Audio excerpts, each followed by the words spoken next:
very interesting request.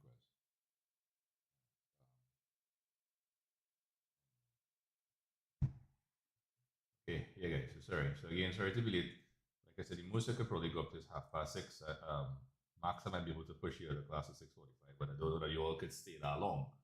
You know, I don't want to assume these things. But I'll see. I was taking a look at the stuff from today, and I think I may have had to do it in an hour and a half last year as well, because of the usual kind of late starting. But we'll see how it goes, right? So today is our second to last day, technically speaking. Tomorrow is supposed to be our last.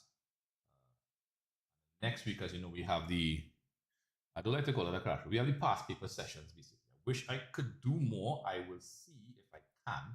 I don't want to promise that yet because I don't want to make promises I can't keep. Oh, hold on. Let's let in Sarah. Afternoon, Sarah. How you doing? Hey, Elijah. Good afternoon. How are you? All right, good to have you on. All right, let me take also Aliyah is here, Ariana, so Cassidy. Hey, Sarah. Afternoon. All right, Elijah is here. All right, Nancy and Julia, Jonica, Joshua, Keisha. Sarah is here, just got in. Tony and Lilika. Right, okay, yeah, so I have 10. All right, all accounted for. No pun intended. What subject? Tarika. This is Cape Accounting Unit 2. Right, folks, good afternoon once again. So Tuesday, we started the topic capital budgeting, also called investment appraisal or capital investment appraisal. And this focuses on using techniques to assess the financial feasibility of long-term projects. We started by looking at, the payback period. And the payback period simply looks at how long it takes for a project to pay back its initial outlay as in the amount of money spent on the project. So you want to know how fast I'm going to get back my money on this project, right? But the advantage of that thing is that it's usually pretty easy to calculate, especially if it's what we call even cash flows. We just end up dividing the total initial outlay by the annual net cash flow. If it's uneven, we have to do a kind of subtraction piece by piece, which again is not usually anything overly difficult. Oh, here's Shekinah. Let her in. Hey, good afternoon, Shekinah. How you doing? Good to have you on. We just started discussing stuff, so you didn't miss anything just yet. All right. Yeah. Right. So we said like I said, major advantage of the payback period. Yeah. Good afternoon. Is that it is easy to calculate, but it ignores something called the time value of money, which we're going to discuss today, and it also ignores any cash flows past the payback period. So the example we did, we had one project paying us back, I think, over 10 years, and the other project only paid us back over 3 years. So there was technically more money coming in over time to the first project and the second. But the ironic thing is that the second project actually met our payback criteria of how many ever years? 3 years. And the first project, which actually paid us back more over time, did not meet our payback criteria. So again, it's not a method or a technique without its flaws or drawbacks, right? So you have to, of course, apply these things properly. You have to take into consideration non-financial factors, which we have not yet discussed, right? Because most of the times we make decisions in these questions purely from a financial perspective, which is not always the only perspective. It's hardly ever the only perspective, right? But of course, situations like that do arise. Okay. We also looked at the accounting rate of return. Now, the payback period, was based purely on cash flows. And there were some questions that gave us like an income statement, which included depreciation, which is a non-cash expense. So we had to actually add back depreciation to the net income to undo, what you call it, the non-cash item. Today we're learning about the net present value. This is Cape Accounting Unit 2. Yeah, we had to undo the non-cash effects, and we were able to then properly do the payback period. But we can't use the net income, the properly calculated net income, to calculate something called the accounting rate of return. This is basically the return on the investment, right? If you put out $500,000 and the average profit coming back every year is $100,000, if you take $100,000 as profit divided by the initial outlay of $500,000, that's a 20% return, right? So it's literally the return on the investment, the annual return. And sometimes we had to use average investment, which necessitated residual value, an estimate of the value of the investment at the end of its life. Right. So after it was fully depreciated for our purposes, we found the average of the value at start, value at end, and use that as the denominator. Right. Now, sometimes they'll give it that, sometimes they won't, in which case you have to make a call as to whether they're going to use average investment or just plain old initial investment. I'm usually a fan of initial investment, to be honest. I haven't dug into why the average investment is the better one to use. Anyhow, right. So I mentioned something called the time value of money. All right. So before we jump into reading these notes here, like I said, you know me, I normally don't like to just rehash my notes. Sorry, just to put up the notes and talk from them. But like I said, today was a little we had that delay, so I kind of have to make an accommodation somewhere, right? So let me explain the time value of money first, and then we'll talk about what's on the screen, right? Okay, so most of us here, all of us here, we are at least doing accounting, right? Some of us would have done Unit 1 before, some not. So in Unit 1, you may have learned about the impacts of inflation on accounting. But even prior to that, you all may have done Econ or POB, hopefully. Maybe you might even now be doing Econ, POB, MOB or entrepreneurship. And you might be made aware of this phenomenon called inflation. Inflation refers to the sustained and persistent rise in the average price level over time, right? The price of things is always rising. Sorry, my throat's scratching. Let's see this water. Right, the price of goods and services is always rising. I usually give the story of when I was in Form 4, Form 5, 1997, 1998. So only Keisha might have been around during that time, out of everybody else in the class, right? Whole different millennium, right?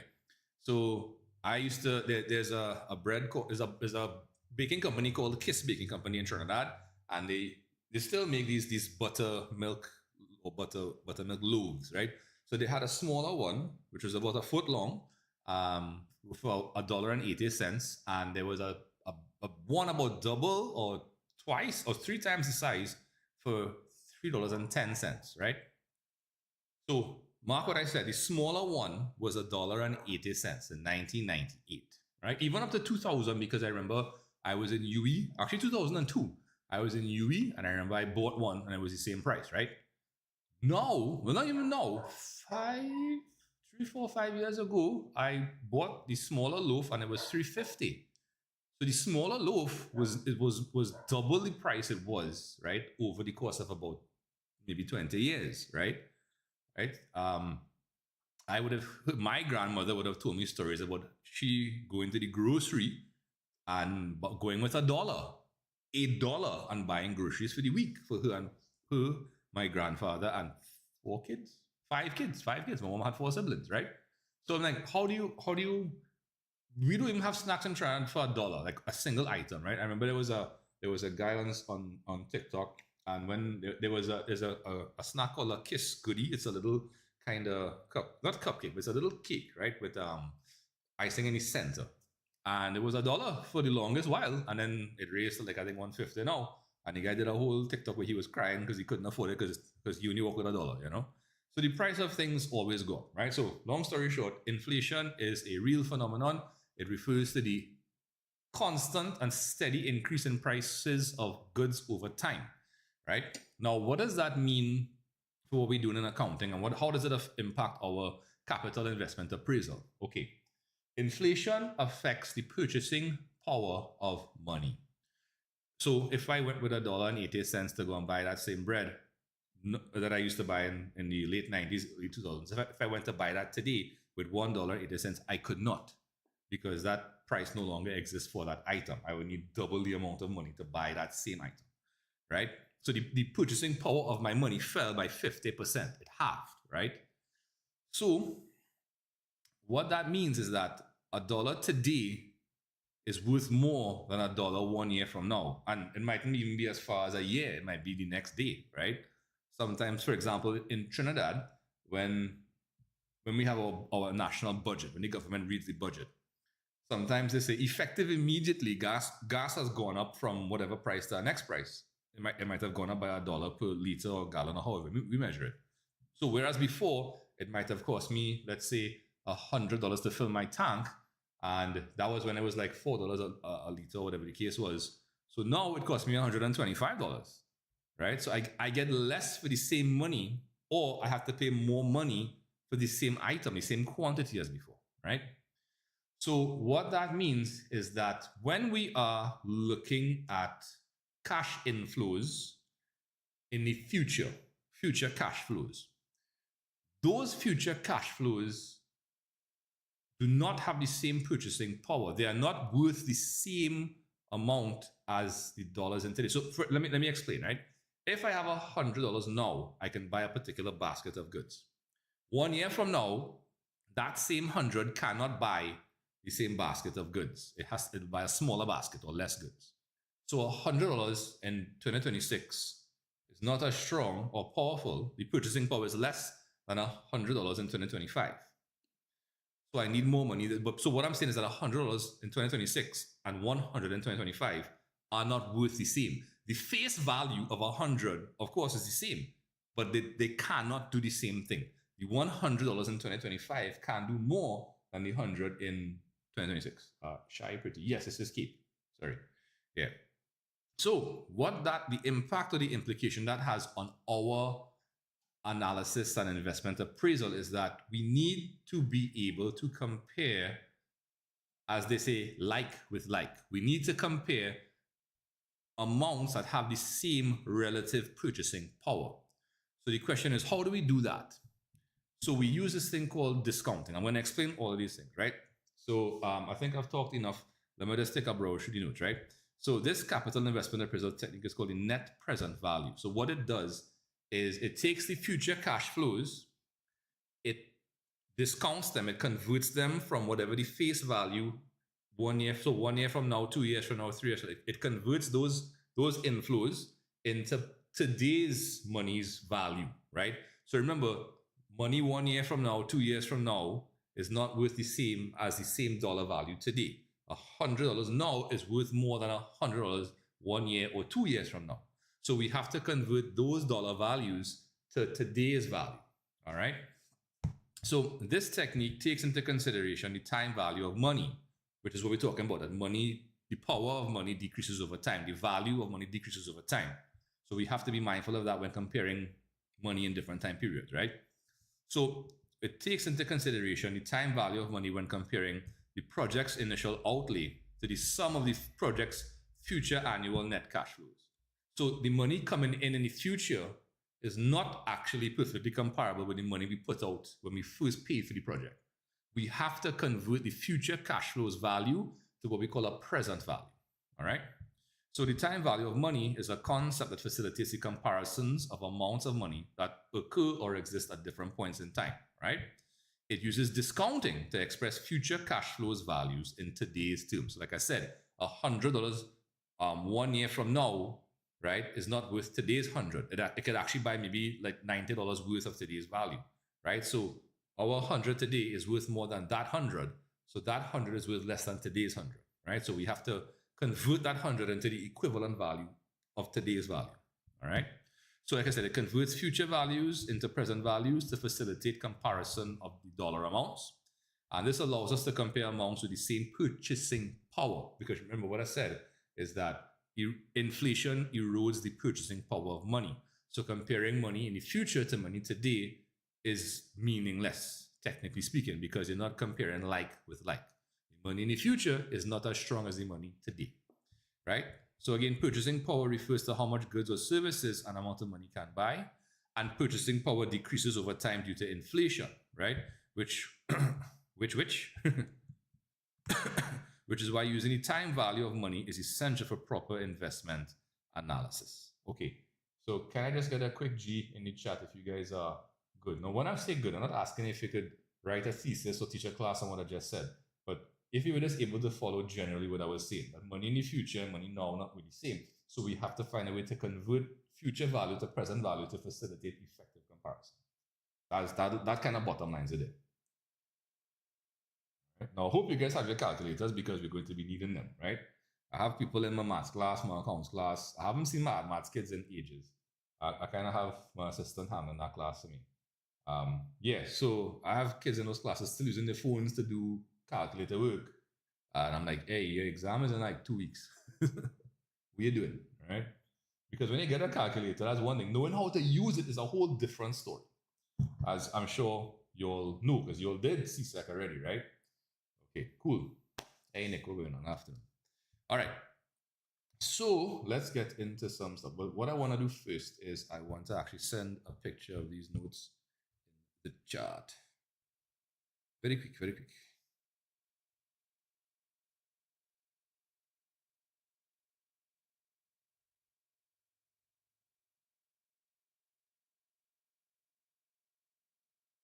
Right. So again, these are just on like kind of notes I made on the fly last year, year before that, right? All right. So let's go to compounding. So to understand discounting, in my opinion, we should start with compounding, right? Because to go backwards, you should know how to go forwards, right? So let me zoom in a little bit more, right?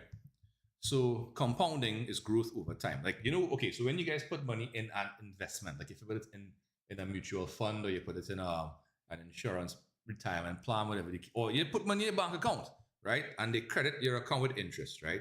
So they keep kind of putting more money on top of more money. So that's compounding, right? So if we wanted to invest $10,000 at 10% per annum for 4 years, right? Now, most of the numbers picked here are for the sake of simplicity. They're not intended to reflect actual real world circumstances in terms of investment returns, like the interest rate, right? Was it you all I was talking to about?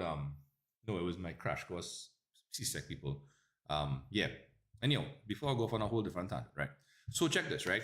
So we have a little table down here. We have the year, like which year it is, year 1, year 2, year 3. We have a column for the balance at the start, a column for the interest that we're going to add onto it, and a column for the balance at end. All right. Okay, so if we invest $10,000 at the start of year 1, the interest is equal to this multiplied by this figure here. Right? 10%. 10% of 10,000 is 1,000. Cool. And when we add that together, we get $11,000. Right? Now the balance at the end of year 1 becomes the balance at the start of year 2. All right? Cool. And now we repeat. Right? So we find 10% of this balance at start. Right? We're not just simply adding another 1,000. No.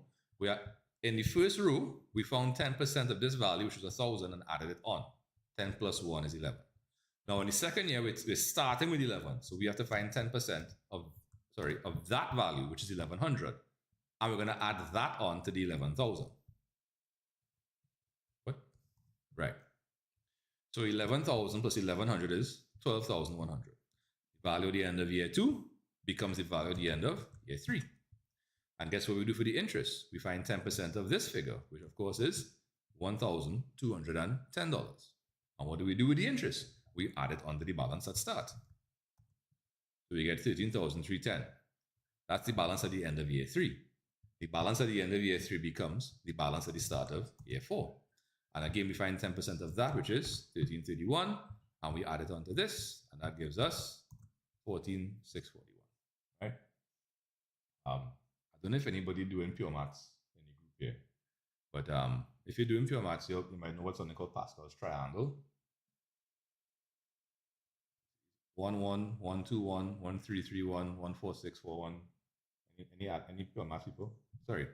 You know me, I like maths, so the patterns just kind of jump out at me sometimes.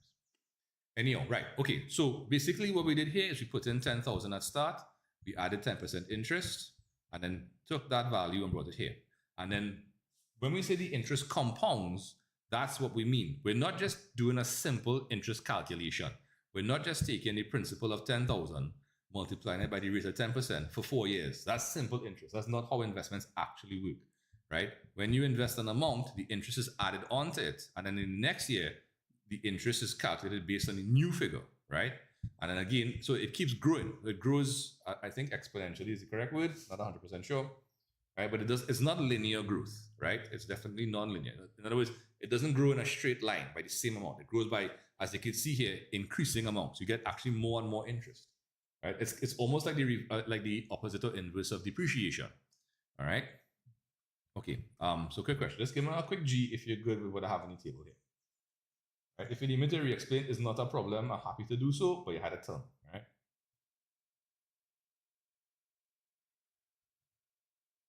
I'm gonna send a pictures in chat one time.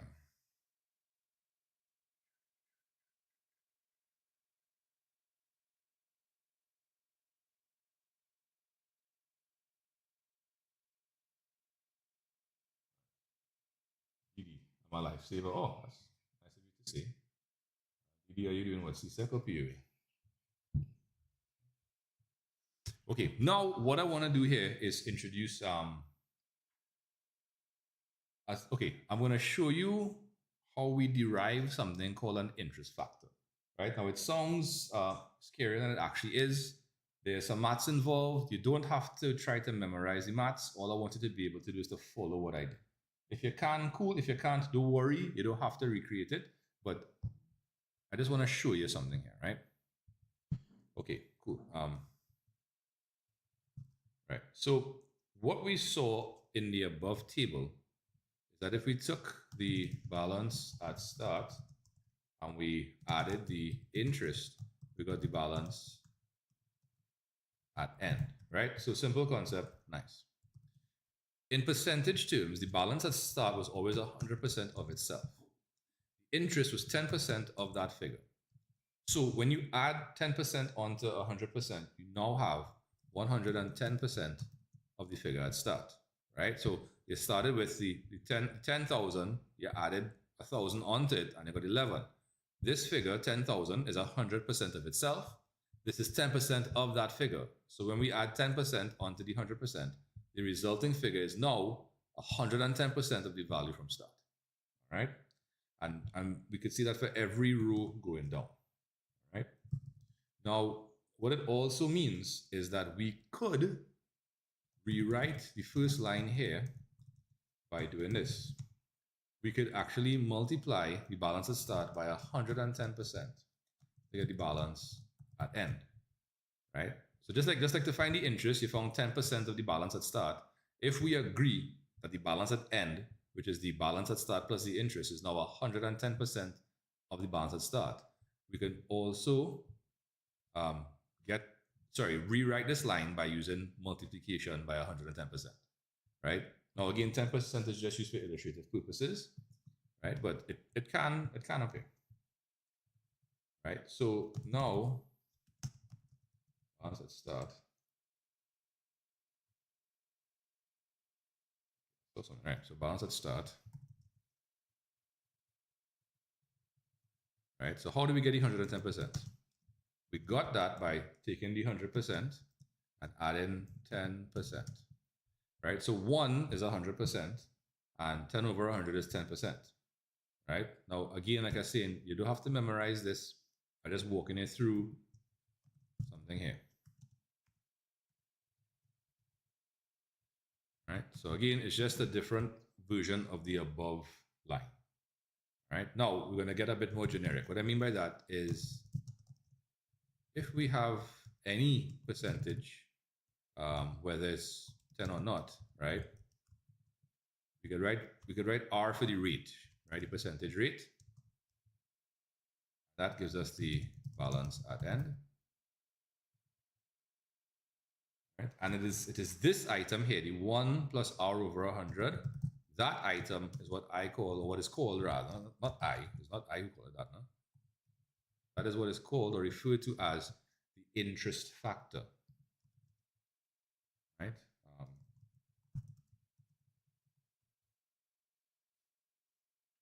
So that is what we use to scale up or increase the balance, the balance at start to the balance at end. So again, the balance at start plus the interest was balance at end, right? The interest was 10%, right? So yeah, this is 10% of this balance at start, which when added to it gives us back 110%. So instead of doing this, where you have to do a separate calculation every time, now we could simply say multiply by 110%. right? Now that 110% came from the 1 plus the rate over 100, which you can see here. And now we have our generic formula for the interest factor, right? Again, don't panic if you're seeing plenty maths and some formulas. You don't have to memorize this, right? All I want to do is I want to show you how we could use this interest factor to actually rewrite this working a little simpler, right? So let me show you.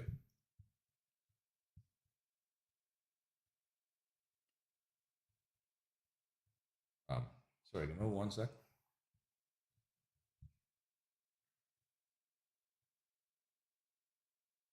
You can pick like I'm not going to send you a PDF after anyway. Come on, focus. Daniel's-san, focus. Do we have any Cobra Kai fans, any Karate Kid fans? The next movie coming out. All right. So what I'm doing here now is I'm going to show you a slightly different way to do the above weekend. So let me actually come back on top of here now. So we're going to, if it would populate, that'd be great. Yeah.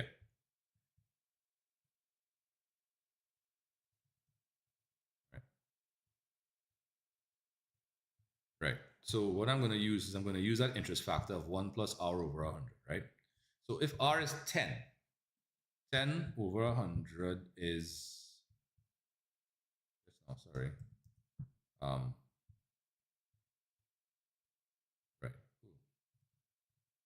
Yeah, 10 over 100 is 0.1, right? So if R is 10, 10 over 100 is 0.1, and 1 plus 0.1 is literally 1.1, right? So here now, what we could do,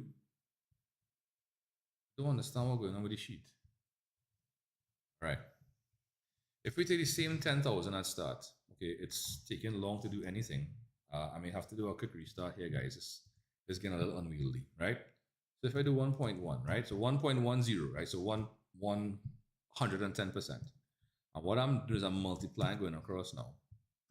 I get the same value as here, right? And again, the value at the end of year 2, year 1 becomes the value at the start of year 2. And I repeat, I'm just going to multiply that by 1.1, and I'm going to get that, right? Bring down the 12,1, multiply by 1.1, I get 13,310. Bring down 13,310, multiply by 1.1, I get 14,641. So all I intended to do with this page is to show you that we have different ways that we can approach getting, showing the calculations for compounding or growth, right? So the way on top is the way that you would calculate the interest every year. Now, showing the interest that you earn or the amount by which it grows can have its value. It can be profitable, not profitable. It can be informative to show the interest figure, right? If, however, you're not too interested in the interest figure and you just want to know how much you're going to end up with, then multiplying by the interest factor is a little cleaner, right? As you can see, it takes less work, right? Here, we had to calculate interest every time. Here, we just had a constant factor, right? A constant rate of growth, right? That we just multiplied by and got the values at n. As you can see, the values here and the values on top are equal, all right? Hey, Rebecca, how you doing? Long time no see. All right, cool. Yeah, so can I just get a quick Genie chat if you're good with that concept? As in the concept that multiplying by an interest factor has the same effect as adding the interest every time. I just wanted you, that's all I'm asking. Are we okay with replacing the interest figure with an interest factor, and that whichever way we do it, we get the same answer? Right? If anybody has any questions as we're going along, please let me know. It's not a problem. I'm happy to answer the questions if you need me to do so. Okay? I don't want anybody confused or lost if I could help it, right? Okay, now I have one more little piece of maths to show you here. All right. So I wanna dig into the last line a little bit, right? So if we wanted a shortcut, sorry, I said the wrong thing. I want to dig into a little shortcut here. If I started with the value here and I want to get to here, I could go through step by step. Cool. What do we notice about these figures? Are they not the same? They're the same. So If I wanted to go from the start, sorry, give me one second. You guys still there? Yeah, okay. Trying to reconnect. Okay. Hold on. Let me see. What network are you on? 5.0. Okay. It says the internet is back. All right. Sorry. Yeah. Don't know why it told me that. Yeah. Once you guys are there, I'm cool. Okay. Sorry. So what I want to show you here is how we can go from start to end, given the fact that we're multiplying by the same figure every time. Right? So if we start with the 10,000, right? And I want to go straight to the last figure here. I'm multiplying by 1.1 how many times? 4 times, right? Just give me a second. About that, right? So I have to multiply by 1.1. Oh crap, how did that happen now? 4 times. And we know from basic math, well, maybe not basic math, we know from math, CSEC maths, that when you multiply by something a specific number of times, right, we could actually shortcut that by raising it to a power, right? The power being the number of instances or times we multiply by the same thing, right? So 1.1 to the power 4, right? And that was equal to the same, 14,641, right? So what I want to shortcut here is all of this to give you again like a kind of like a shortcut to the concept, right? If I started with 10,000 today, that's my present value. The value I end up with is my future value. So if I want to go straight from present to future, how many ever years down the line? 4 years, 10 years, 25 years, right? I could take my present value and I could multiply it by the interest factor, right? Raised to the power t, where t is the time in years. Some people prefer n, the number of years. It don't matter what letter you use, to be honest. Just don't use e. E has a very specific meaning in maths, right? And I get my future value, right? Now, this item in the middle here has a name, right? Right, I'll tell you what the name is now. So R over 100 raised to the power t, right? This is called the FVIF, and I'll tell you what that means. I wouldn't leave you high and dry. The FVIF, it stands for the future value interest factor, right? In other words, it is the, sorry, yeah, and the last line here is that therefore the final formula becomes present value multiplied by future value interest factor, right?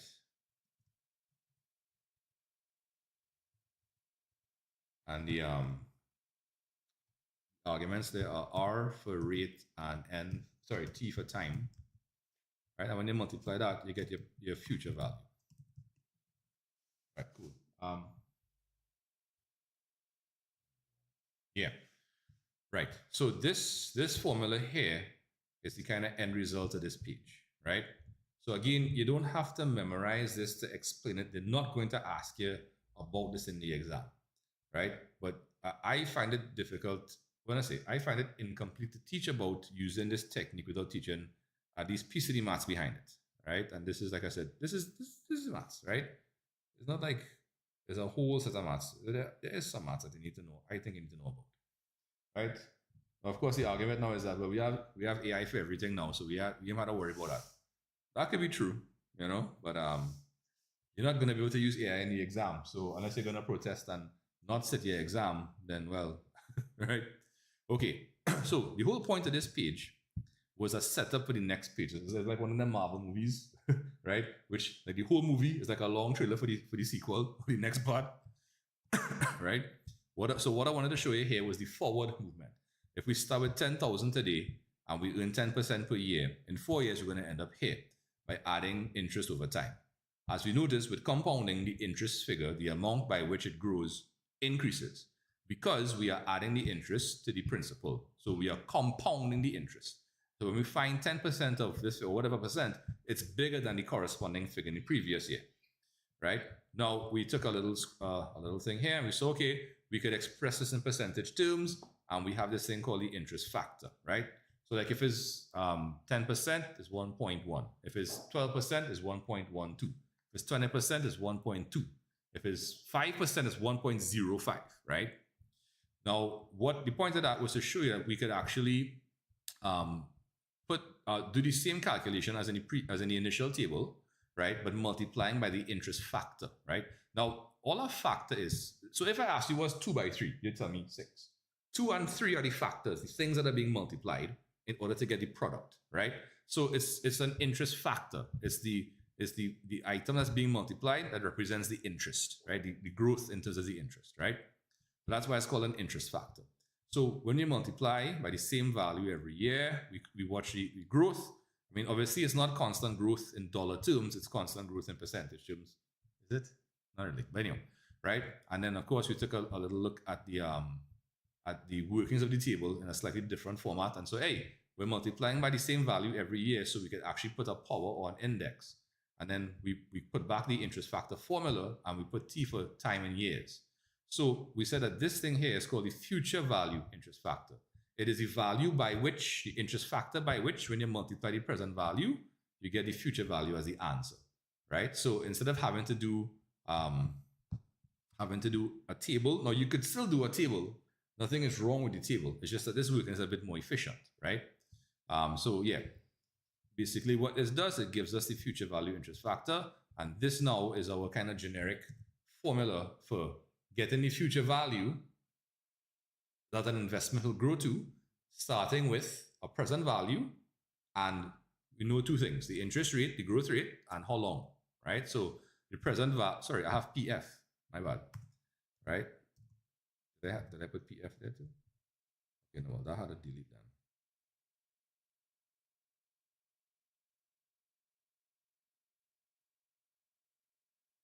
Yeah, right. So you start with your present value, you multiply it by your future value interest factor, and then you get your future value. So you could do like a one-shot calculation, right? So again, the whole point of this was just to show you that we could shortcut the calculation of the future value if we know a few things, right? Okay. So just give me a quick G if you're still with me, as in like your brain hasn't exploded, the math hasn't confused you, you're not on the ground in a puddle, right? If you need me to re-explain something, let me know, right? But the easier thing might just be to ride out the next like 20 minutes with me in terms of the explanation, because I promise it gets to a point where you ain't have to worry about most of that stuff, but we'll get to the calculations, right? So, and like I said, I know I started late. I'm gonna try to give you back the time by going past 6 o'clock. I am willing to go up to 6:30. Again, I might be able to stretch it to 6:45 if you're able to stay, because there's a next class supposed to start at 6:30, but they normally start 6:45 anyway. But I don't want to be presumptuous, right? Or what you were looking for, boy. Anyway, right? Okay, now this is where we have growth. Start with a current value or present value and grow it to a future value. So what that means, what this actually is telling us here is that 4 years from now, right? 4 years from now, this value of money is equivalent to $10,000 today, right? So if there's a, like, let's say instead of the growth rate, this was inflation. If inflation was 10%, which is real heavy, by the way, real high, right? It means that in 4 years in the future, we would need $14,641 to pay for what 10,000 could pay for today, right? So that's what inflation does, right? Yes, it increases the value, but that's not a good thing in this case, because it now takes this much money to pay for, this much money to pay for this much goods in today's terms, right? So basically, that's what the time value is. It allows us to compare values in the future with values in the present that are equivalent, right? Okay, cool. So what we want to be able to do is, instead of starting with a present value and going into the future, we are going to have in our investment appraisal questions values in the future that we want to now bring back to present value, right? So this is the opposite of compounding. Instead of starting now and going to the future, we have future values we want to bring back to today's value. So that requires the opposite of compounding, which is called discounting. Don't know why I put such a narrow text box, but okay, let me see. Long today to do stuff, boy. Well, machine a little old, so you gotta kind of expect that. All right, so discounting, right, is the opposite of compounding, right? For example, if I need, let's say, $14,641 in 4 years' time, and I have an investment vehicle available to me, that bears 10% interest per annum.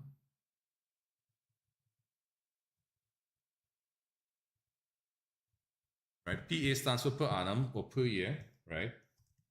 If I have this available, right, what amount would I need to invest today?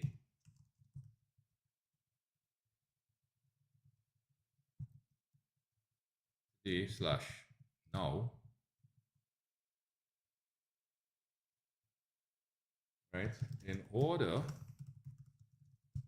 to have the, right, to have the 14,641 available in 4 years time, right? So I know how much money I need in 4 years, right? But I want to know, hey, well, how much money do I need to invest today so that when in 4 years, when I'm ready for the money, it will have grown to 14,641, right?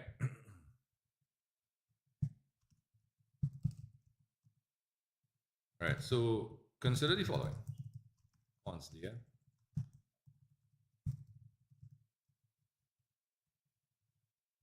Right? From the previous page, present value multiplied by the future value interest factor, right? Where we have a rate, interest rate and the time in years, right? It gives us the future value, right? Now, if I want to, as we say in CSEC maths, if you want to solve for present value, if you want to make this the subject of the formula, you have to move across this item here. You have to, I like to say, you have to detach what's currently attached to the item you're trying to solve for. So if we're trying to solve for present value, we have to remove the future value interest factor. To remove it, you have to look and see how it's attached. What operation is that? What arithmetic operation is that? Multiplication. How do we remove something attached by multiplication? Well, we need to use the opposite operation, which is division. So if we were to divide by future value interest factor on this side, it'll cancel, leaving us with just present value. But whatever happens on one side of an equation must also happen on the next side. So the present value would actually be equal to, right, future value divided by the future value interest factor, right, RT, right, with a rate and a time. Sorry, why did I do that? Sorry, one second.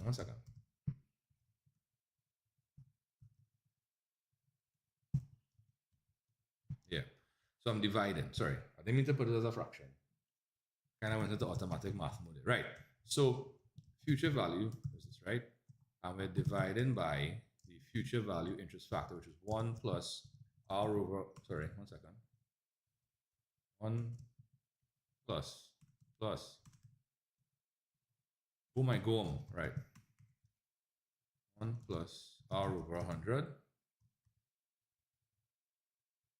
to the power of T, where T is the time in years, right? So that's what it looks like, right? Now, of course, I do want to put it in a fraction now. I need to. Okay, I will, right? All right, so this future value over, right? Yeah, 1 plus R over 100 to the power of T, right? So now we're going to dig a little more into the maths. I'm going to put Thing? Okay. I thought I was going crazy. Right. So present value is equal to, right. So another way to write this is by using your laws of indices, which means that we're actually going to be multiplying by, sorry, 1 second here. So 1 plus r over 100 of minus t,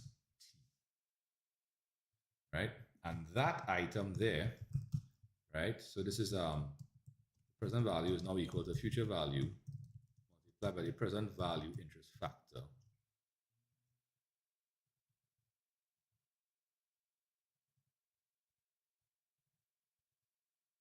RT, right?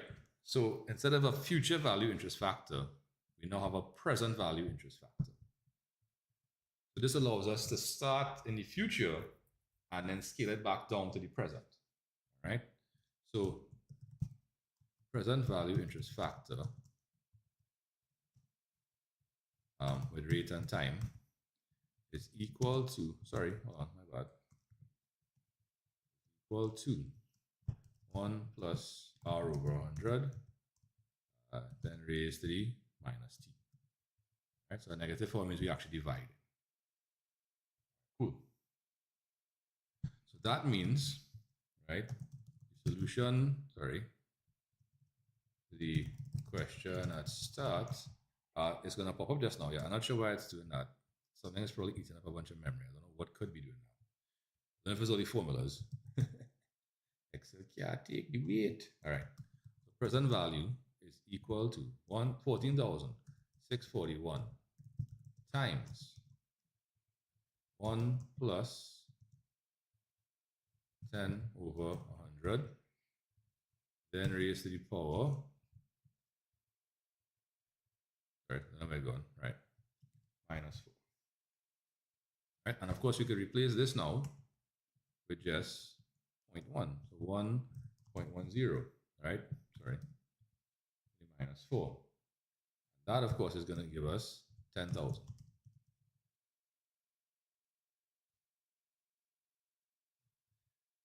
Sorry, I missed a 0. Now, sometimes what the question will do is it'll give you these values in a table as follows, right? So, the present value interest factor with arguments, rate, and time. This particular case, again, was equal to, not sure why this laptop was so slow today. Annoying, I can tell you that. Minus 4. So if you were to plug this in the calculator, you would get 0.683. Right? So you could use 3 decimal places. More than that isn't necessary. 2 is like cutting it real close. 3 is the better one for accuracy, especially if there's thousands or millions. Right? But yeah, so sometimes what they'll do is the question itself will give you a table with all those values.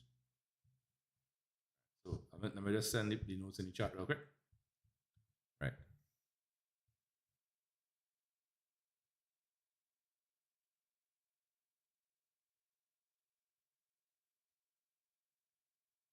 Everything moving slow. What's going on?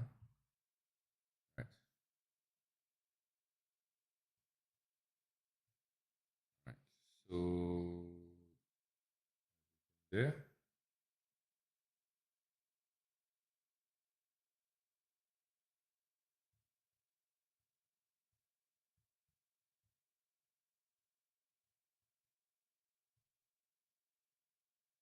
Addendum.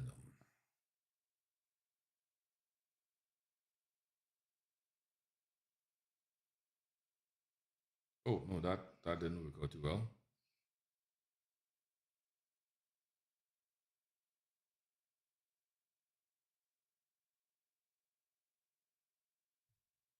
Right. Yeah. So just to show you, right? Hold on. Why is that doing that?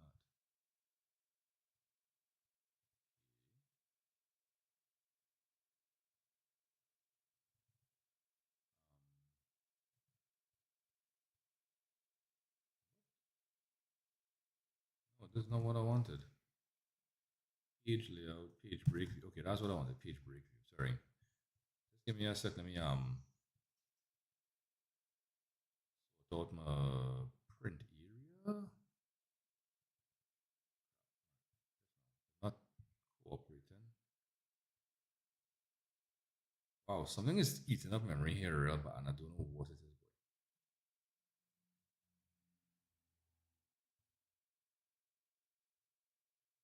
I'll leave it like that. Cool. Right. Yeah. Okay, so now that we've done that, right, so we could jump into some actual work, right? So what I'm gonna do is I'm gonna show you how we deal with calculating the net present value, right? So we have, let's see, in one page, 2 pages, and then a final formula. All right, so it's 2 pages. So each of these pages is an easy 15, 20 minutes, right? So yeah, so today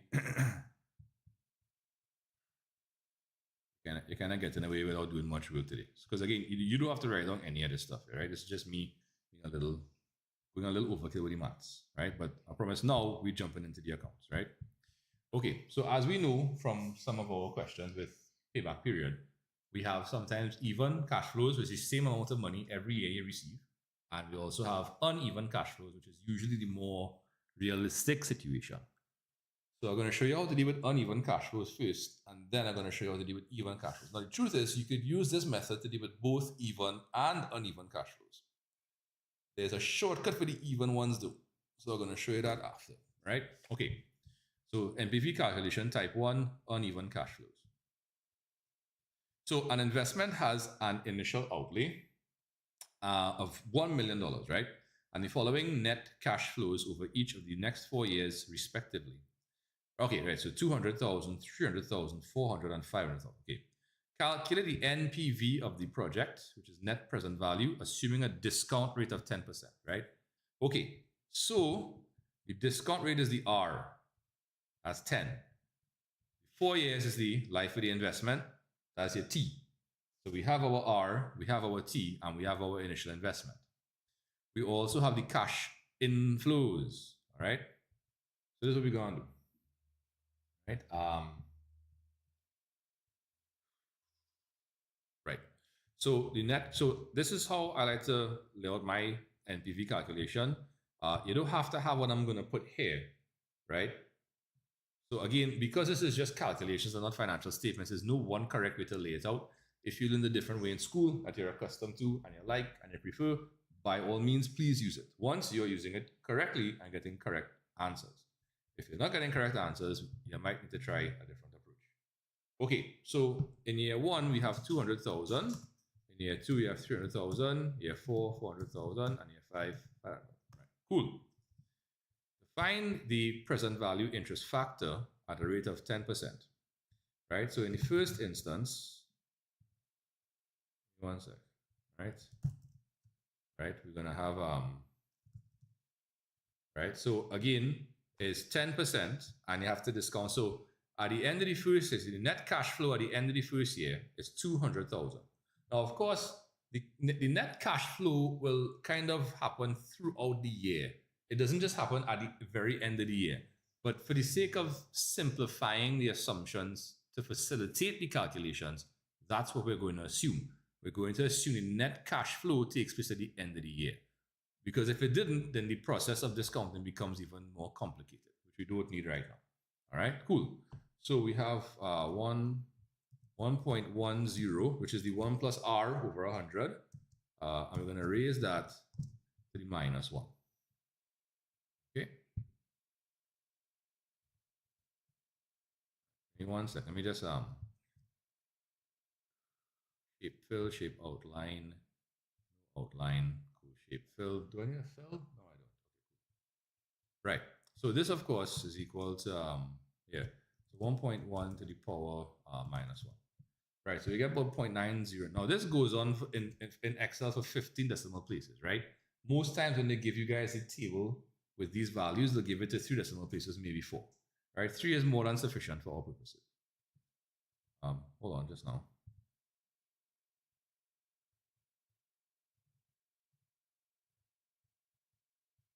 Just now, I trying to figure out what we're going on here. Oh, up. That. Give me one sec. Text. I want the text alignment. Align. No, that's not what I want. Text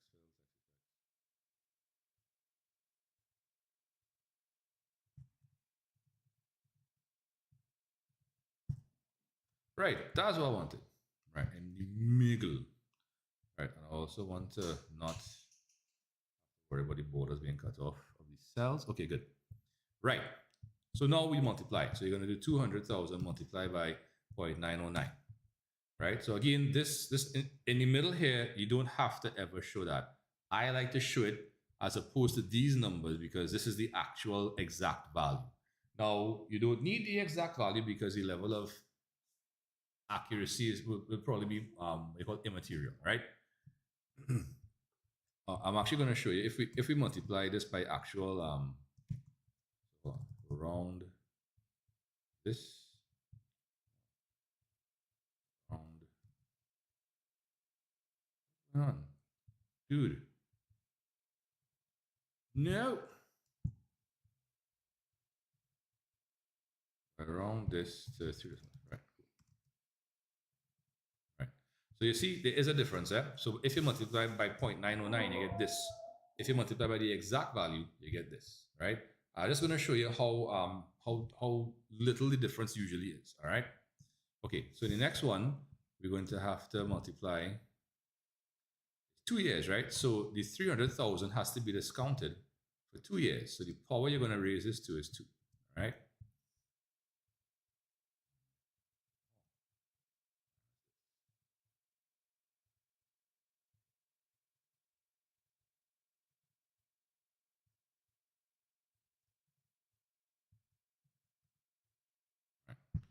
Right, so if we do 1.1 to the power minus 2, we get that. When you multiply 300,000 by that, you get this. Hold on, just now, what? Hold on, we get 274. Oh, I did not lock the cell. Such a rookie mistake, sir. How do you make that mistake? My good man. No. Right, okay, right. Lovely. Right, so you see 247.9, 247.8. Right, there we go again. Right, this one here, we'll bring this down about there. We go in, put it as to the power 3. No. Come on, man. That isn't that. Right, lovely. Okay, bring that down. So 1.1 to the power minus 3 is 0.751. When you multiply that by 400, you get that. If you were to round it off to the actual 0.751, you get 300,004. Again, a marginal difference, right? A couple $100, no problem. And for the last one here,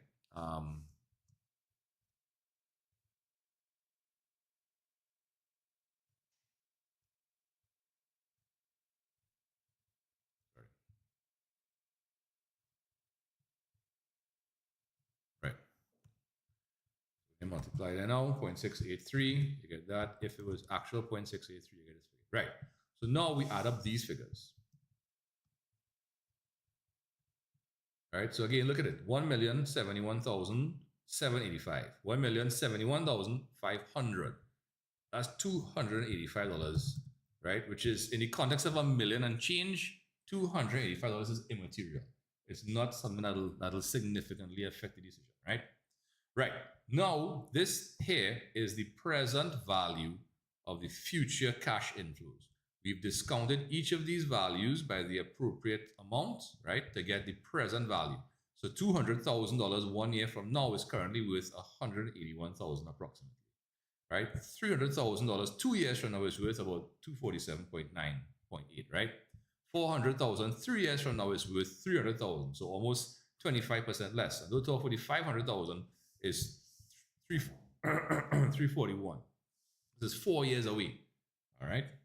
Okay, now what do we do? Now, net present value. That's what NPV stands for, net present value. So we have to now compare this to the initial investment, which is $1 million. right? Now, when we add slash subtract,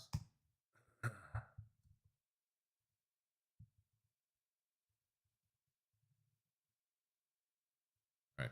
So you see your net present value, so the NPV or net present value here is 71,000 and change. So either 71.75, but you will probably get this across here because you're gonna probably actually be using these figures here, right? Cool.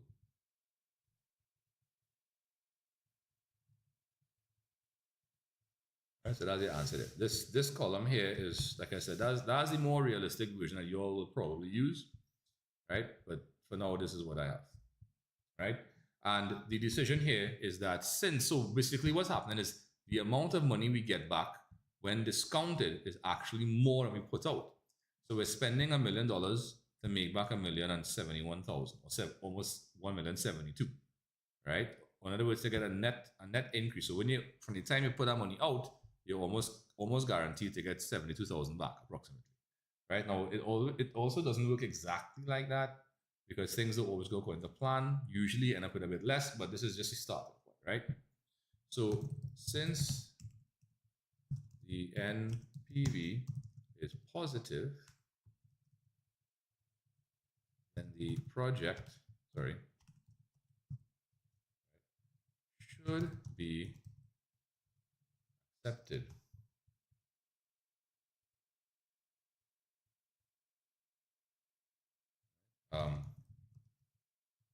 Assuming all other things are constant. Right, so again, they're going to give you the initial cash flow, they're going to give you the annual net cash flows, and they need to give you the discount rates, and of course the number of years of time, right? Now, sometimes they'll give you the discount factors or the present value interest factors, which is also called discount factors, right? Sometimes they'll give you those things outright, in which case you're just multiplying each inflow by the appropriate discount factor, right? And of course, the value is going to be less. You could do with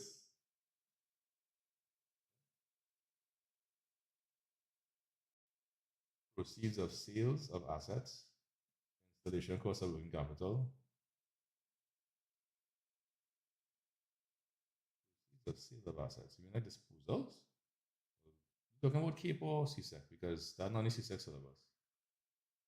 Working capital is, that's fine, but nah, I'm not doing that today. Sorry. I ran late. I was 40 minutes into class, so I kind of hustling here. Right. Yeah. So guys, so in every year you're taking net cash flow, you multiply by the appropriate interest factor. Again, you do have to show these things in the middle here. Right. That's just my benefit. Hold on.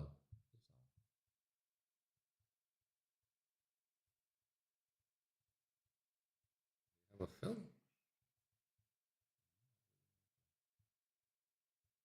Right. So no outline, no fill. Okay, there you go. Right. Okay. So ladies and gents in Google Meet, if you guys are good with the table, right, and the calculation, just give me a quick G. Right. So again, the stuff in the gray, you know how to show. You just give it these. If they don't give them to you, you need to know how to calculate them, right? And you could usually show them like this, right? You don't have to show them like this. That's not a problem.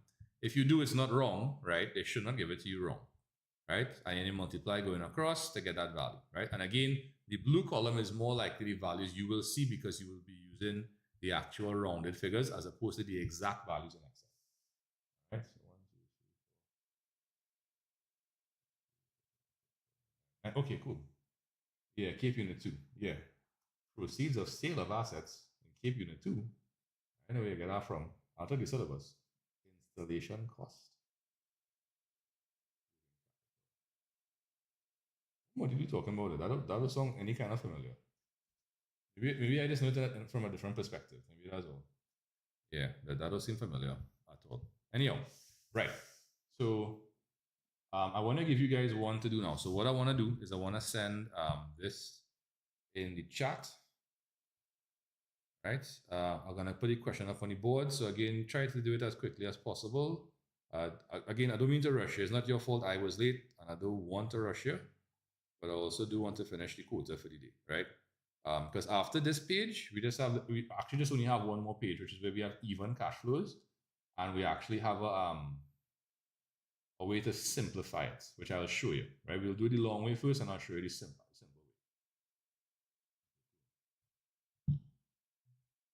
All right. Okay, so the question you guys are going to be doing is this one down here, right? Type 1, right? So the initial investment is 2 million, and the following net cash flows over each of the next 3 years are. So it's a slightly shorter question because you only have 3 years with the cash flows, and you have the same discount of 10%, right? So just give me a chance. Actually, just want to copy. Do I need to copy these? I don't feel like I do.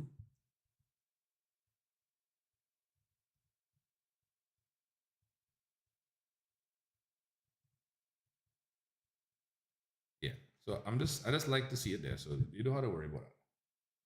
Right. And what I'll do is I'll also copy and paste the blue column. So whatever I have will see more along the lines for what you have. Okay. Cool. So yeah, so like I said,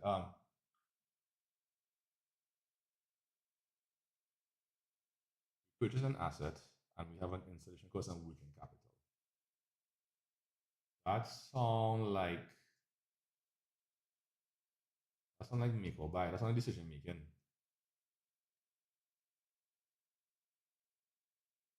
Sound familiar? I can't say that we worked in anything like that recently.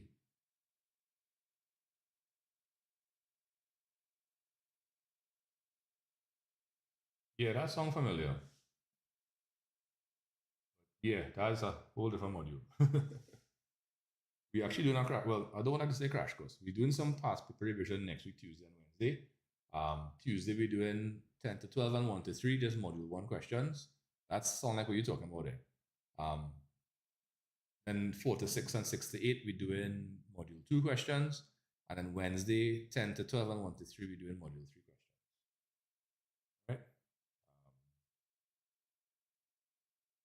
Right? That sounds like a make or buy, or a decision making question. Not make or buy. That sounds like marginal, well, decision making. Yeah, because you have to take into consideration that figure at the end when you release because it'll net off. Yeah, okay. It's something like this now, to be honest. Yeah, it now sounds like this. Yeah, I haven't done one, I have not done one like that in a long time.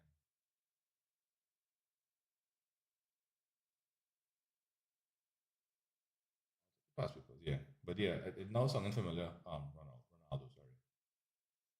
Water left.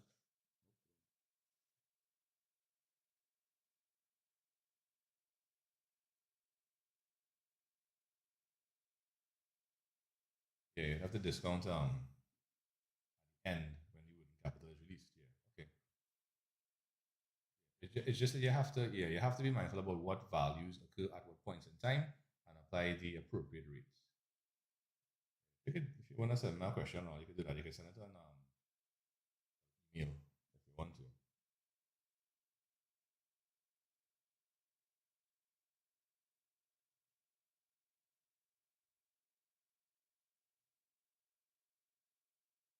Okay, yeah, no problem. Yeah, I know some of y'all couldn't stay past it. Sorry about that. But yeah, but go ahead now.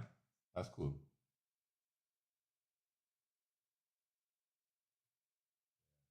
You're an That it now sounding familiar.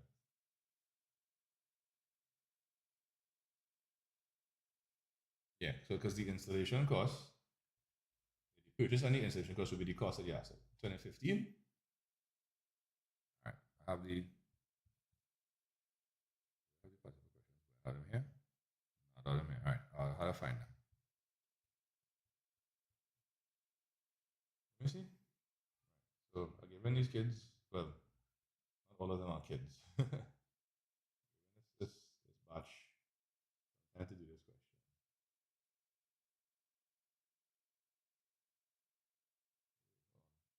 Oh no, yeah, that was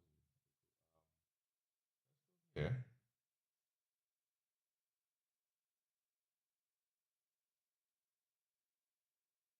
Oh, that's the wrong way. Wrong folder. Hey Jody, what vibes? Past paper questions.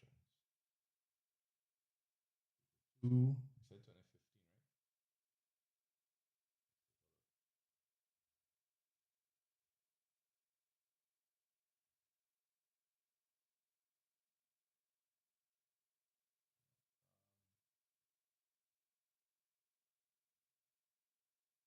right? Oh, Bernice. Oh, I know Bernice.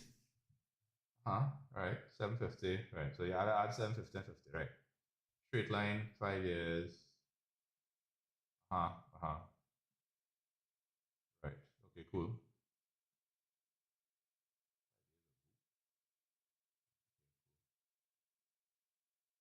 Right. Can be sold for 155 today as a result of the proposed replacement. Right. Okay.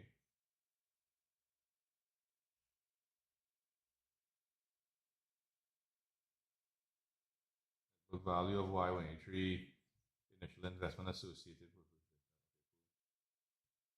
Okay, cool. Payback period, NPV.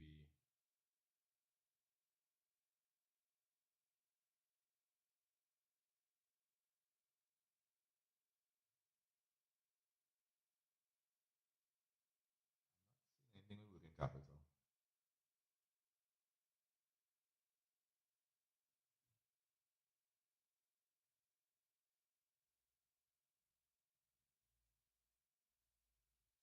Reasons for a standard costing system. Well, I don't know offhand, so I don't feel that.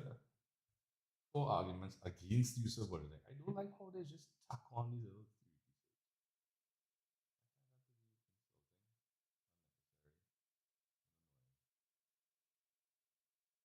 You need to know your advantages. You need to know about your systems. I'm not gonna ever deny that. You need to know about your systems. Ask that in a different paper. No? Ask that in a paper one or something. Leave the paper two for the big guns, big questions. Okay.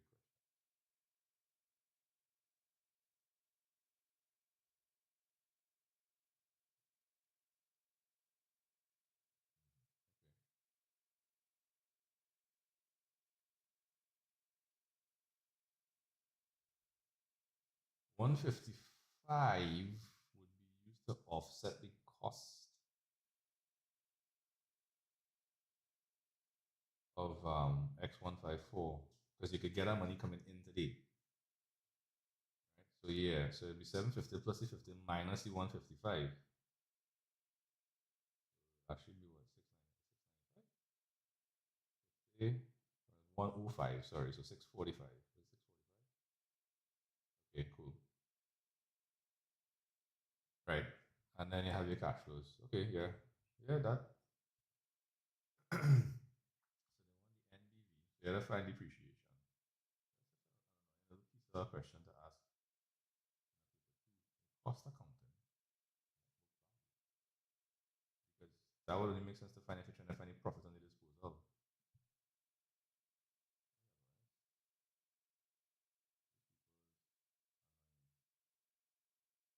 Yeah, Ronaldo, I saw the question.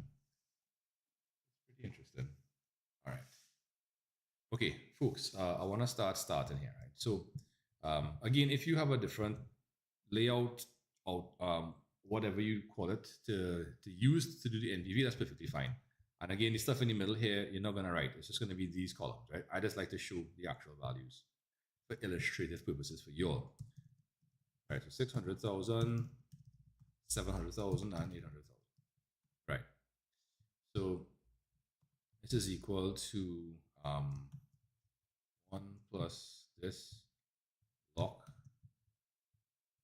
cell, and then raised to the power of minus that. Right, and of course we round it off here. Sorry, so it's this multiplied by round that to 3 decimal places. Cool. 600 by 0.909. Right, so as you can see, it's a $55 difference. It's not much, right? So you could use your rounded off figures, right? In the second, you have 0.826, and we have 0.751. That's these values here, and these values here for the slightly more rounded values, right? Okay, we add in these together. No, what am I doing? Right. And now we're going to say less the initial investment, which is in this case $2 million, right? When we do that, ooh, what happens there? We have a negative NPV. When you have a negative NPV, what does that mean? It means that the money you get back is worth less than the money you put out. See, we get back 1.725 million, 1.724 million versus an outlay of 2 million. The NPV is negative, and by usual criteria, you have to reject this, right? So since the NPV is negative, the project, sorry, I forgot to take off the bold, right? The project should be rejected,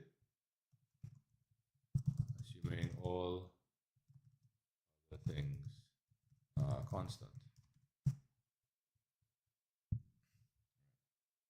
Okay, so Google Meet, ladies and gents, if you guys are good with that, just kindly give me a G in the chat. Like I said, we have one more page, so we should be able to finish by 6:30. If anybody has to go, by all means, again, I do apologize for being so late. Yeah, these issues with the cars happening more often. But my dad, he believes in maintaining and keeping cars until I guess the wheels fall off. We have one of the cars we have for 25 years. The other car is 19 years this year. And the youngest car we have is actually 11 plus years old. Yeah, sure, kind of, no problem. That's perfectly fine. You do your thing. Thanks for joining. Right. Okay. Yeah, guys. So, like I said, we have one more page to go. I have one example, and I have one question, just like just now, and I have a shortcut to show you. Right. So actually, I just need to use the bathroom real quick. I want to come back. We'll continue. Right. So 2 minutes.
Okay.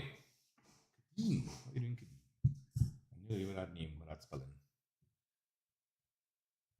Okay. So now we're going to take a look at NPV calculation type 2. We have even cash flows, or what we call an annuity, or what you might hear as an annuity. All right. So an investment project has an initial outlay of 1.5 million and will return annual net cash flows of 400,000 per year for 5 years. All right. Your discount rate is 8%. So I opted for a different discount rate just to kind of spice things up a little bit. All right. Now they want to know what the NPV is. All right. So I'm going to show you something here, right? So we could lay it out the usual way. Sorry, let me just get a thing. How many years? It's 5 years I have now? All right, just now.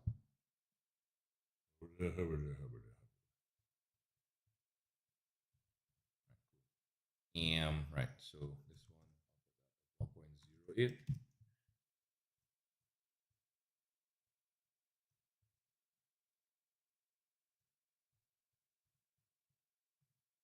Oh, okay.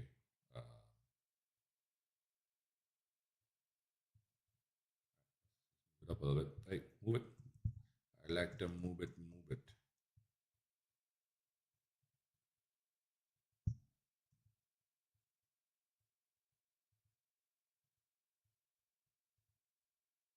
Okay, cool.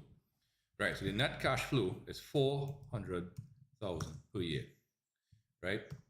This is equal to right. So 1 plus this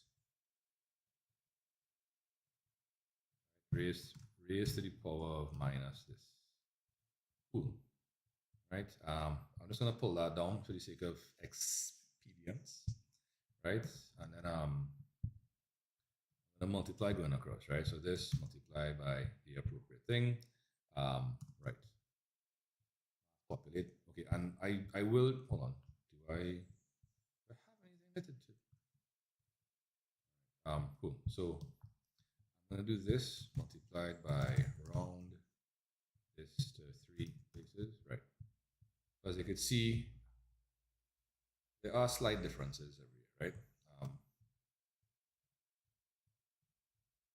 Oh, when it's positive is more, when it's negative is less, right? The rounded version. As you can see, it nets off to $116 difference. It's not, in the context of, what's the total here? 1.597 million, right? In the context of that, it's $116 is immaterial, right?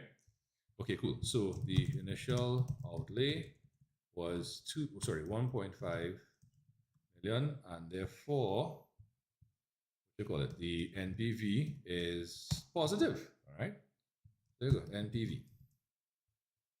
All right, cool. So in this particular case, we would accept, right? So I'm just gonna kind of put those in a different route.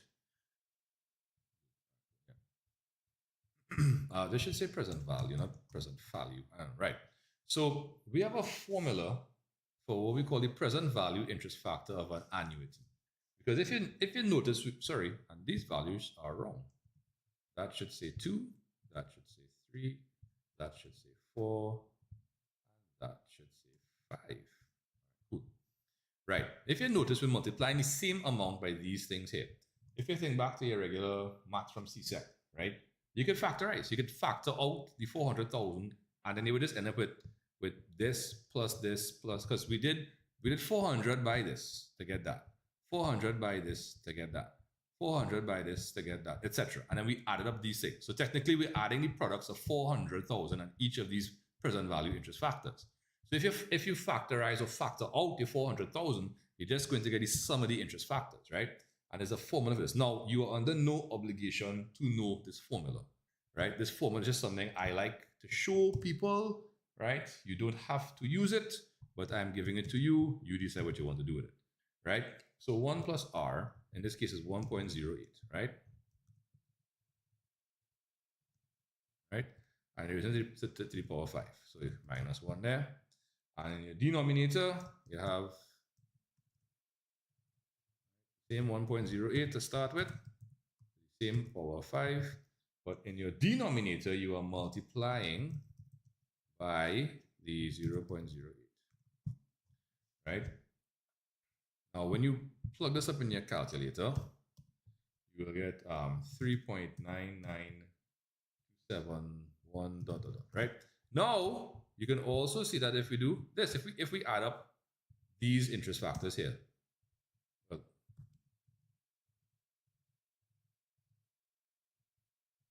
right? So this here is the sum of the individual present value interest factors. And if you were to multiply, let me show you, right? So if you take the 400,000 and you multiply it by this figure here, boom. Look at that, look at that. Same thing, right? So you have a shortcut. It's just that the shortcut, of course, now you have to pass through the, when I say pass through the formula, so you, if before you had like 5, 6 years or whatever, normally they give you like 4, right?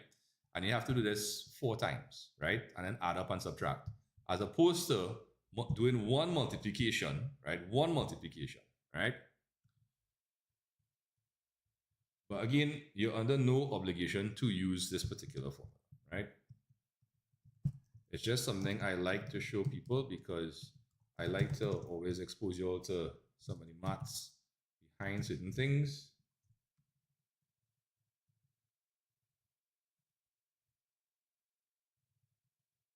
Right, and that's equal to the 1597084.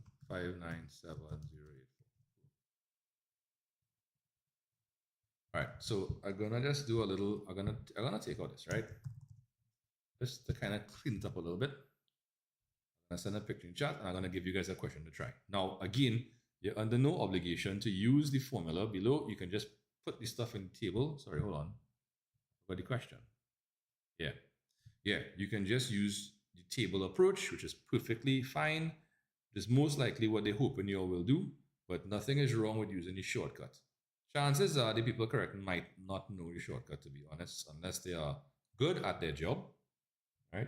What subject is this? Pre-TV. This is Keep Accounting Unit 2, Cost and Managerial Accounting, and we're in Module 3, and we're doing the topic called Capital Investment Appraisal or Capital Budgeting. One second.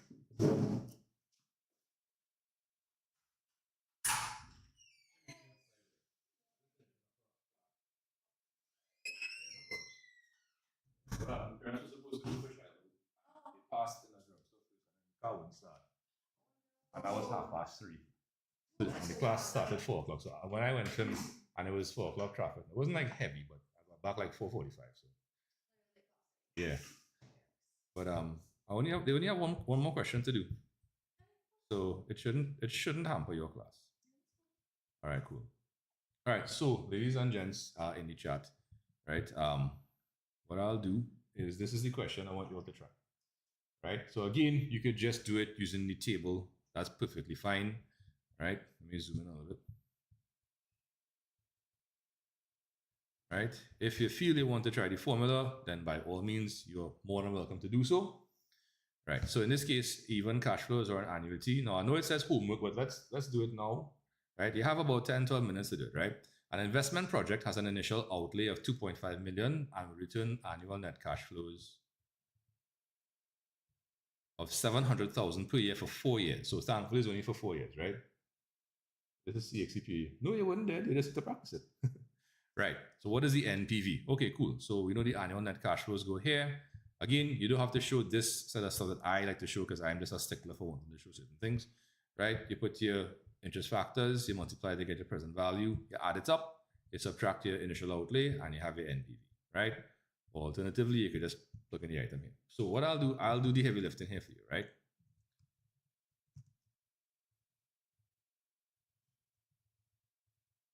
All right, so it's the same 1.08 to the power 4 this time, right?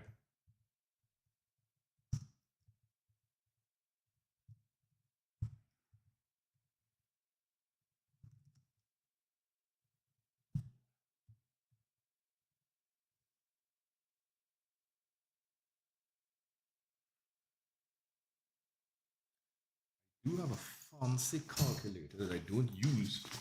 Let me see if I can use it to great effect. Some effect. Spend like 25 euros on the damn thing, and I just pack it up in a bag. The kids use it sometimes, or Mishka use it. On. All right, cool. I have a fraction. All right, so in the numerator, I have 1.08 to the power of 4. Then we have to subtract 1. My denominator now, I have 1.08 again.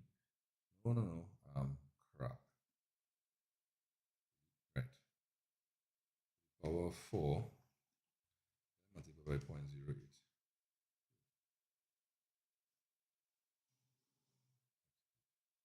You actually get 3.3121.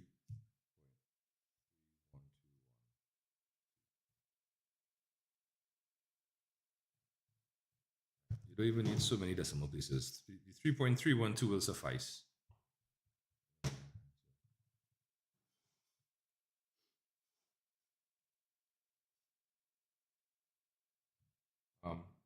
How do you get the interest factors? Right. Okay, cool. So yeah, let me just, so the NCF is 703. Right. So the interest factors If you think would scroll, that'd be great, right? These things here, right?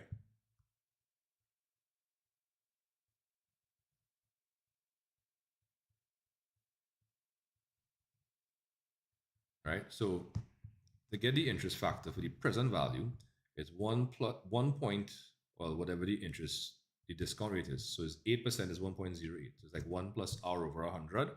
8 over 100 is 0.08. So you have 1.08, and you raise it to the power of whatever the year is, but the negative of that power.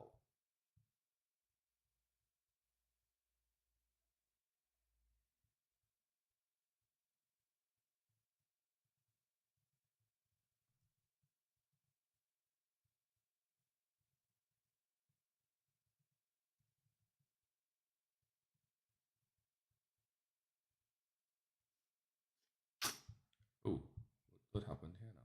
Oh, did it duplicate? Ah, it did.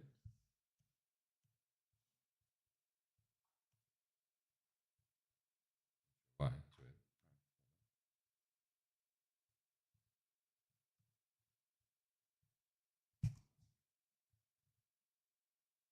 I'll give you guys I'll raise a Russian, so I have to give you guys a few minutes again. So I don't want to spoil the fun. Ah, one decimal place? Two decimal places. Serious? That's interesting. Yeah. I would recommend at least two decimal places. Can you send me a picture of your calculator? Let me see if I could take a look at the numbers.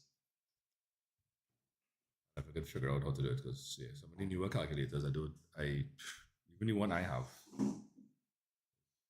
it's quite fancy. But I do, it's like if you give your parents an iPhone and all they do is call and use WhatsApp. Oh, oh, okay, right. So what you have to do, you have to look for a kind of button. Let me show you the kind of button, right? Um, you guys see it here? Well, okay. Yeah. So I'm gonna have to send it to Nate. Well, should I send it to chat boy?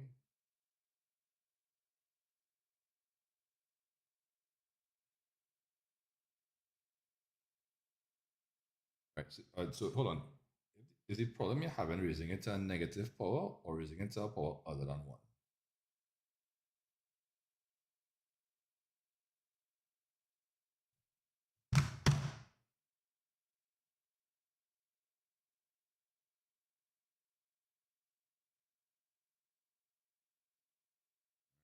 So that's the button other than one. Oh, right. So it's either that button or you're gonna have like what looks like this. Sorry, yeah, what looks like this symbol here on your calculator, right? Or you might have like a y to the power x, right? So if that's the case, yeah. But you see if you can send a picture of your calculator now. Jaden Millions. So when is the period crash course? The last day is tomorrow, Jaden. That go on, but I recorded all these sessions and I'm offering a special for anybody who wants the recordings from this year and last year's crash course, because I covered different topics, some different topics in the 2 years. So, Jaden, what you can do, email me now. We can talk.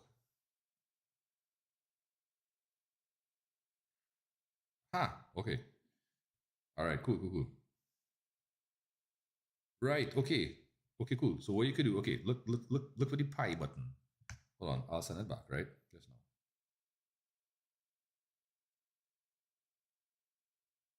Right, so that's the button. So I kind of circle it in red, right?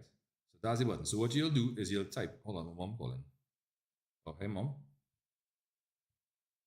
Uh, Not right now, but maybe in a little bit. Because I finish in 6:30. Yeah, Mishka will be here because she have a class. But I had to. My class I was supposed to end at 6. I went later with them because yeah.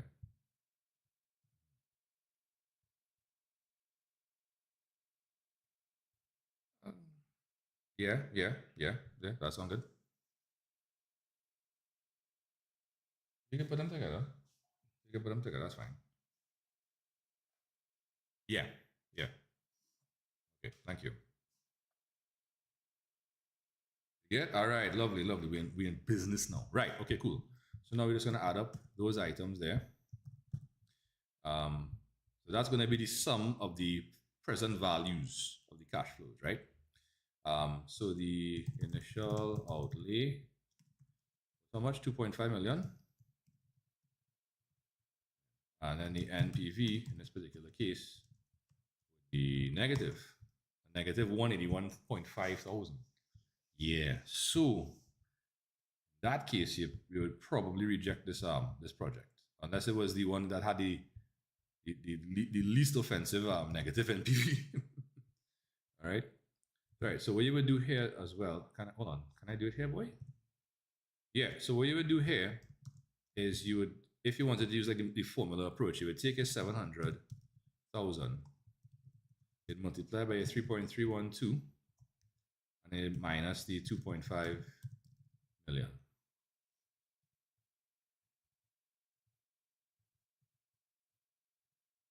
Right. So 700. Let me see. I have a calculator. 700. No, oh, that's 4. Where did that come from? How do I clear everything? Why do I feel like I'm left untying shoelaces? Lord have mercy. All right, maybe I could just delete everything. Delete, delete, delete, delete. Right, so 700, 1, 2, 3, by 3.3. No, that's not it. 1, 2. That's 238, 238, 231, 8. Yeah, 231, 8400. Right, okay, okay, okay, yeah. So 231, 8400. Yeah, minus the 2.5 million equals, what's that boy? 182,600. So negative.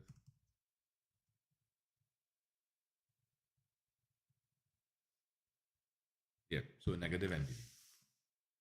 Right. So yeah, I mean, like I said, if you like your table and it's convenient, that's perfectly fine. Right. And sometimes they'll give you a table with these values. So you just have to know how to read the table. Right. Okay. So folks, that's all I actually had planned for today. Right. So I am, hold on, did I send this in the chat?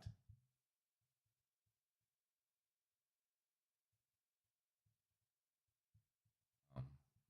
Cool. So give me one sec. Let me send the chat. Huh?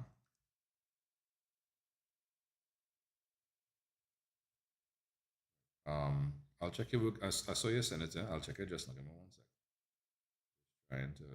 Oh, where Haley? Haley was in class today? Where'd it go? Where did you all go? I don't understand. I clicked you all. Oh, yeah, Shauna Probs. I'll do that just now.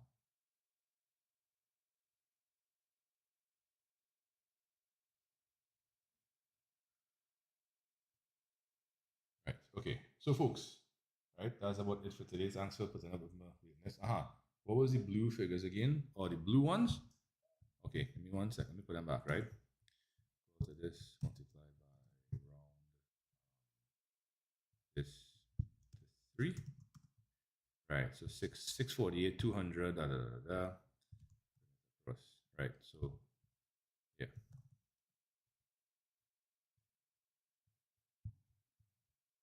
648, 2, 599, 9, 555, 8, and 514, 5. Cool. Yeah. So guys, we have one more class tomorrow, right? 4 to 6. Um, so as we know, next week I'm trying to aim Excel, yeah. For 6 past paper sessions, right? We're doing 4 on Tuesday, 2 on Wednesday. The 2 on the 4 here, the first set of possible questions will be I wonder why you all want to work backwards. If they're both correct, yeah, they're both correct. The difference is immaterial. It's only off like by like $100, so that's not gonna matter much, right? Yeah. So if you want to work backwards, we could do that, or if you want to work forwards, we could do that too. So in every pair of sessions of 2-hour sessions, we're going to do just like question 1s and just question 2s and just question 3s, and then that's it, right? If I could find more space to do more sessions, I will. But again, cost is an issue. I can't do too much for free. All right. Anyhow, folks, that's about it for today. Tomorrow, when we come, right, we will be doing just the last couple of things. So IRR, profitability index, and I think that's undiscounted payback, right? Even let's just say worst case scenario, these things will happen here. You will at least have done completed the syllabus with past paper stuff, right? I think I not send the link for you to download all the papers. Yeah, I'll see if I can compile solutions to it. Time is not on my side. Yeah, and there's a slight complication which might affect your sessions or sessions next week. My wife's grandfather passed away last night, but he was 95 and had Alzheimer's for like 10 plus years. So it wasn't like a surprise. It was surprising he held on that long, but I mean, it's not like he wanted the man to pass away, you know. But yeah, so that means the funeral is probably going to be next week, and it's probably going to be in the morning. So it's not going to be in election day, and I'm hoping it's not Tuesday or Wednesday, because if it was Thursday, Friday, I could push these classes further, but I can't push all your own. Right? If it happens, I'm gonna probably try and host you all maybe Thursday, Friday, Saturday, whatever the case is, right? Anyhow, folks, that's about it for today. Thanks for joining. I will see you guys tomorrow. Have a good evening. Bye.